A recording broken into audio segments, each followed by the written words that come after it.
உங்க பழைய நகைக்கு கிராமுக்கு 150 ரூபாய் கூடுதலா வாங்கி புது நகை எடுத்துக்கோங்க. அதே கம்மி சேதாரம் தான் உங்க லலிதால மட்டும்தான். திரு பத்மநாபன் சொல்லுங்க சார். கரூரில் சென்று அந்த ஆதரவை அவர்கள் கொடுக்காவிட்டால் தாவேக்காங்கிற கட்சி இன்னைக்கு எந்த இருக்குன்னு தெரியல அப்படின்னு திரு ராமன் சொல்றார். ஆதரவு கொடுத்தவங்களை பார்த்து அவங்க கிட்ட இருந்து செங்கலா உருவிட்டு இருக்கிறீங்களா, நியாயமா இதுன்னு கேட்குறேன். நீங்களே பதில் கொடுத்துட்டீங்க. அதிமுக செங்கல் உருவ வேண்டாம், அதான் கரைஞ்சிட்டு இருக்கு மணல் கரையிற மாதிரி.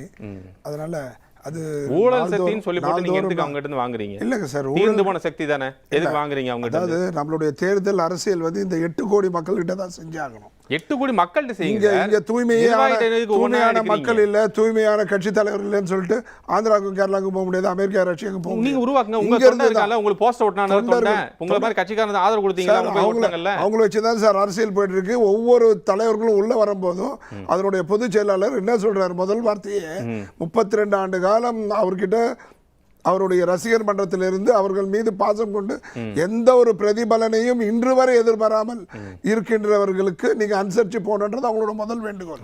அதனால தயவு செய்து இப்ப 1 கோடி ராமன் அவர்கள் சொன்ன கேள்விக்கு வச்சிருந்தாரு, முன் வச்சிருந்த கேள்வி, நீங்க ஊழல் சக்தின்னு சொல்றீங்க. உங்களுக்கு ஆதரவு கொடுத்திருக்கிற முதல்ல திரு எடப்பாடி பழனிசாமி, திரு அண்ணாமலை தான் முதல்ல இதுல அவர் மீது மட்டும் தப்பு கிடையாது. திரு சீமானும் சொன்னார். அவங்க ஆதரவு கொடுத்தது காரணம் அந்த கட்சி அவங்க கூட இணைந்து கூட்டணியில சேரும், நம்ம மீன் பிடிக்கலாம் நினைச்சாங்க. அது நடக்கல. நீங்க இணையில சரி, நீங்க உங்க தோழமை இருக்கக்கூடிய கட்சி இணையில. ஆனா அதுக்கு பதிலாக அவர்களை ஊழல் சக்தி என்று குறிப்பிட்டு விட்டீர்கள், மற்றும் சிலர்னு சொல்லிட்டீங்க. அப்புறம் என்னத்துக்குங்க சார் அவங்க கிட்ட இருந்து வர்றவங்களை எல்லாம் நீங்க சேர்த்துக்கிட்டே இருக்கிறீங்க? பல முறை சொல்லிட்டேன், சனிக்கிழமை சந்தேகம் பல முறை சொல்லிட்டேன். உங்களுக்கு தயவு செஞ்சு தலைமை சீராக இருந்தால் எந்த ஒரு அவரு தான் தூய சக்தி தூய கட்சின்னு சொல்றாரு தவிர வருவர்களை தூய சக்தி தூய கட்சின்னு சொல்லல. அவர்கள் குற்றம் சுமத்தப்பட்ட ஒரு நபர்கள். அவர்கள் இப்ப இணைஞ்சிருக்காங்க.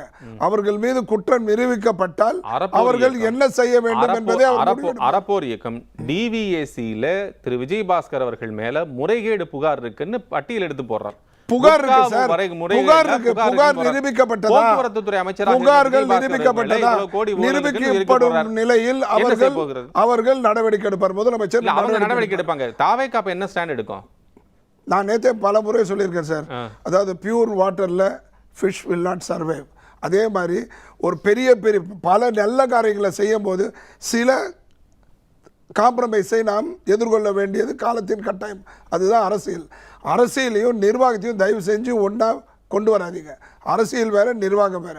நிர்வாகத்தில் அவர் ரொம்ப தெளிவா இருக்கு. நிர்வாகத்தில் ஊழலற்ற ஆட்சி ஒரே ஒரு வரி பண்ண முடியாதுங்கிற ஒரே ஒரு வரி சொல்லுங்க. அதை நான் சொல்றேன். திமுகவும் அதிமுகவும் பிஜேபியும் அந்த ஒன்றாக இணைந்த அந்த கூட்டணியினுடைய ஒரே கணக்கு, ஒரே பணி, ஒரே சிந்தனை.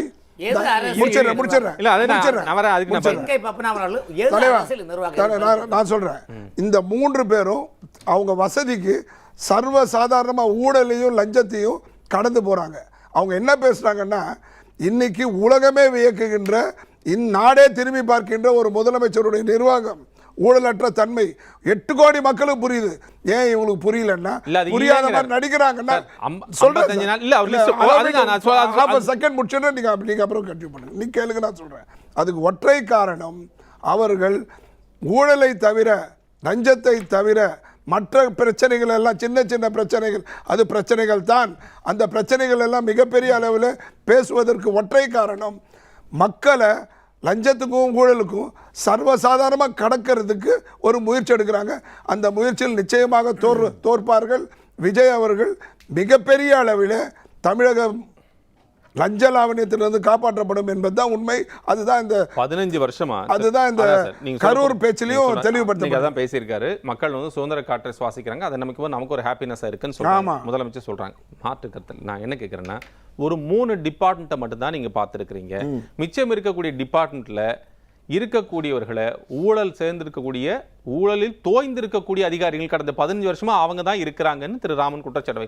அவங்கள உங்களால ஒண்ணுமே செய்ய முடியாதுன்னு சவால் விடுறாரு. உங்ககிட்டே நான் சொல்லியிருக்கேன், பல முறை சொல்லியிருக்கேன், நம்ம சேனல்லே பதிவு பண்ணியிருக்கேன். இந்தியன் பேங்க் விஷயத்தை இந்தியன் பேங்க் விஷயம் கோபாலகிருஷ்ணன் நடத்தும் போது மிகப்பெரிய அளவில் ஊழல் செய்து லட்சத்தில் போச்சு. அடுத்த ஆண்டே அந்த தலைமை மாற்றப்பட்டு அவர் கைது செய்யப்பட்டு லக்ஷ்மி என்ற ஒரு நினைவு சரியாக இருந்தால் அந்த அம்மா பேர் லக்ஷ்மி என்று நினைக்கிறேன், லாபத்தில் போச்சு. அதே மாதிரி ஒரு போலீஸ் ஸ்டேஷன் ஒரு ஆய்வாளர் சிறப்பாக உட்கார்ந்தாருன்னா அந்த ஜூரிடிக்ஷன் ஃபுல்லாக ஸ்ட்ரிக்டாக போகும். அவர் கையூட்டும் லஞ்சமும் பெறுபவர்களாக இருந்தால் நிச்சயமாக அது நடுத்தர் வரைக்கும் வரும். அதே மாதிரி ஒரு மல்லிகடை ஒரு மல்லிகடை ஒரு முருகன் கடை ஒரு முருகன் இதுதான் எக்ஸ்டென்ஷன் மைக்ரோ லெவல்ல சொல்றீங்க சார். இது நீங்க இருக்கக்கூடிய இவ்வளவு மெக்னானிமஸா இருக்கக்கூடிய ஒரு அமைப்பு, ஒரு நாட்டினுடைய இத்தனை கிட்டத்தட்ட 35க்கு மேற்பட்ட துறைகள்ல அது போக கிளைத்துறைகள் நிறைய இருக்கிறது. எப்படி நீங்க அதில் கட்டுக்கோப்பா பண்ண முடியுங்கிற கேள்விதான் அவர் எழுப்புறார். 25 தொகுதி துறையோ 35 துறையோ 100 துறையோ தயவு செஞ்சு ஃபார்முலாவை செட் பண்ணிட்டு நோக்கம் சிறந்த நோக்கத்தை கொண்டிருந்தால் காமராஜ் காலத்துல எப்படி இருந்தது? நோக்கம் யாருமே கேள்வி காமராஜர் எப்படி இதே டிபார்ட்மெண்ட் தானே இருந்தது. விஜய் அவர்களுடைய நோக்கத்தை யாரும் குறை சொல்லவில்லை. 35 துறையும் 7-8 துறையில தானே பார்த்துட்டு இருந்தாங்க. காமராஜர் போல தான் வாழ்ந்துட்டு இருக்காங்களா இப்ப அரசியல்வாதிகள்? ஏங்க காமராஜர் போல தான் ஐஏஎஸ் ஐபிஎஸ் அதிகாரிகள் வாழ்ந்துட்டு இருக்காங்களா? அத நான் உங்களை பார்த்து கேட்கணும். மக்களுக்கும் பாலம் இருந்தா இன்னைக்கு வரக்கூடிய நான் உங்களை பார்த்து எப்படி போல நினைக்கிறாங்க அவங்க மக்களுடைய சர்வீஸ் விட்டு ஒரு அரசியல் தலைவர் சரியாக இருந்தா அதிகாரிகள் சரியாக நிச்சயமா சரி ஆயிடுவாங்க. அதான் அவர் சொல்றாரு. யாரு வழி நடத்துவது அது சொல்லுங்க. முதலமைச்சர் வழி நடத்துவா முடியாது சார், அவரால முடியாது சார். ஜோசி சொல்லாதீங்க சார். முடியாது சார். இன்றைய 60 நாள் இன்றைய முடியாது. இப்ப நீங்க ரீல்ஸ் இல்ல ரியல். ராமசார் முடிச்சறேன் சார். ஒரு என்ன இருக்கு? இப்ப நீங்க ஒரு கேப்பபிலிட்டியா அவருக்கு வந்து கேக்குறீங்க. எப்படி நீங்க டிசைட் பண்றீங்க நான் கேக்குறேன் சார். நீங்க ஒரு அரசு துறைனா எப்படி இருக்கணும்? நான் ஒரு கேள்வி கேட்குறேன். நீங்கள் 2014 நீங்கள் வருகின்ற 2004 2014 வந்து காங்கிரஸ் ஆட்சி இருந்தது. UPA 1 UPA 2 இதில் ஏகப்பட்ட குளறுபடிகள் இருப்பதாக சொல்லி பாஜக வந்தார். மோடி அவர்கள் பிரைம் மினிஸ்டராக வந்தாங்க. அதற்கு பிறகாக இதில் இவ்வளவு ஊழல் நடந்துச்சு, இவ்வளவு நடந்தது, இதை சரி செய்வதற்கு எனக்கு இத்தனை காலம் வேண்டும், இந்த ஊழல் வந்து சரி செஞ்சால் 15 லட்சம் ஒவ்வொருத்தருக்கும் போட முடியக்கூடிய அளவுக்கு வெளியே கருப்பு பணம் புலண்டோடி இருக்குது, இதற்காக நடவடிக்கைகள், GST அமலாக்கம், இது எவ்வளவு காலம் பிடித்தது? அதற்கான கட்டமைப்புகளை அரசு ஒரு கமிட்டி அமைச்சு குழு போட்டது. நீங்க உடனே சரி செய்ய முடியுதா? நீங்க சொன்ன குற்றச்சாட்டை உடனே சரி செய்ய முடியுதா? 60 நாள் ஆட்சி சார்.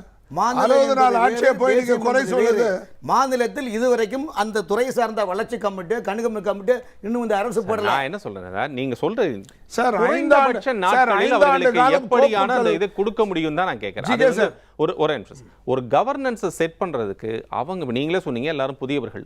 அந்த புதியவர்கள் படிப்பதற்கான கால அவகாசம் வேணுமா வேண்டாமா? அதிகாரிகளே அவர்கள் சரிப்படுத்த முடியுமா முடியாதான் தான் கேட்கு. இதுக்கு வழிகா கைட்லைன்ஸ் அதிகாரிகள் சார் பண்ணி கொடுக்கணும். அந்த அதிகாரிகள் பண்ணதுக்கு ஏன் முன் வரலன்னா இதுல முன் வந்தா நாம மாட்டிக்கிறோம், அவங்க முடிக்கிறாங்க. புரியுதா? ஏற்கனவே வெள்ளமண்டியில சாப்பிட்டு இந்த அனுபவத்தை, கடந்த ஆட்சியில் மூட அனுபவத்தை இப்போ புதிய ஆட்சி சுத்தமான கை சுகாதாரமாய் கை என்று சொல்லுவது தூய சக்தியான ஆட்சிகளுக்கு நாங்கள் தீய சக்தியிலும் உலக சக்தியிலும் இருந்து கொண்டோம். இப்போ நீங்கள் தூய சக்தி காட்டால் எங்களால் கொடுக்க முடியாது ஐயா. ஆகவே நானும் மாட்டிக்கணும் ஐயா. அந்த எண்ணத்தை தான் நாங்க உடைங்கன்னு சொல்றோம். அதை அந்த எண்ணத்தை நீங்க பண்ண முடியும், ஆனா பாசிபிலிட்டி ரொம்ப கம்மி. ஆமா ரைட். புரிஞ்சுக்க 60 நாளா இல்ல அவர் இன்னொரு ஆங்கிள் சொல்றாரு. அவங்களால பண்ண முடியும், ஆனா அதிகாரிகளுக்கு ஒத்துழைப்பு கொடுக்க மாட்டாங்க அப்படின்னு சொல்றாரு. நான் பேச இந்த நிறைவா இந்த பயணத்தினை பத்தியான ஒரு சில வார்த்தைகள் மட்டும் கம்ப்ளீட் சார். இது ஆரம்ப காலத்திலிருந்தே அந்த கரூர் சம்பவத்துக்கும் பாலாஜி பேர் அடிபட்டது. மின்சாரத்துறை இருக்கிற 35 துறைன்னு சொன்னீங்க, அதில் ஒரு துறையில் மட்டும் ஏகப்பட்ட குழப்பங்கள். மூன்றாவதாக குதிரை பேரம், இதெல்லாம் பார்க்கும்போது ஒரு சூழ்ச்சி சதின்னு சொல்கிறதுல தவறே கிடையாது. எடப்பாடி அவர்கள் பற்றி பேசிட்டு இருந்தார்.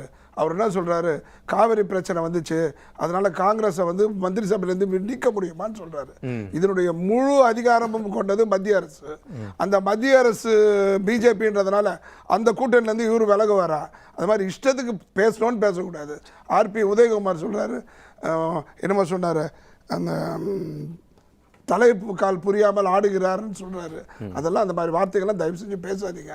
மக்கள் வந்து மிகப்பெரிய அளவில் நீதிமன்றமே சொல்லியிருக்கு, நீதிமன்றத்தை ஒரு அரசியல் மேடையாக மாற்றாதீர்கள். உதவி செய்யறதுனால என்ன பிரச்சனை சார்? ஒரு பாதிக்கப்பட்டவங்க ஒருத்தருக்கு உதவி செய்யறோம் சார், அது ஏதோ ஒரு காரணமாக இருக்கட்டும், அது விபத்தாக இருக்கட்டும், கான்ஸ்பிரசியாக இருக்கட்டும், சூழ்ச்சியாக இருக்கட்டும், கொலையாக இருக்கட்டும், தற்கொலையாக இருக்கட்டும், ஒரு பாதிக்கப்பட்ட மக்களை செய்யும் போது அதை எதிர்த்து பேசுவது அழகல்ல. உங்க பழைய நகைக்கு கிராமுக்கு 150 ரூபாய் கூடுதலா வாங்கி புது நகை எடுத்துக்கோங்க. அதே கம்மி சேதாரம் தான் உங்க லலிதால மட்டும்தான்.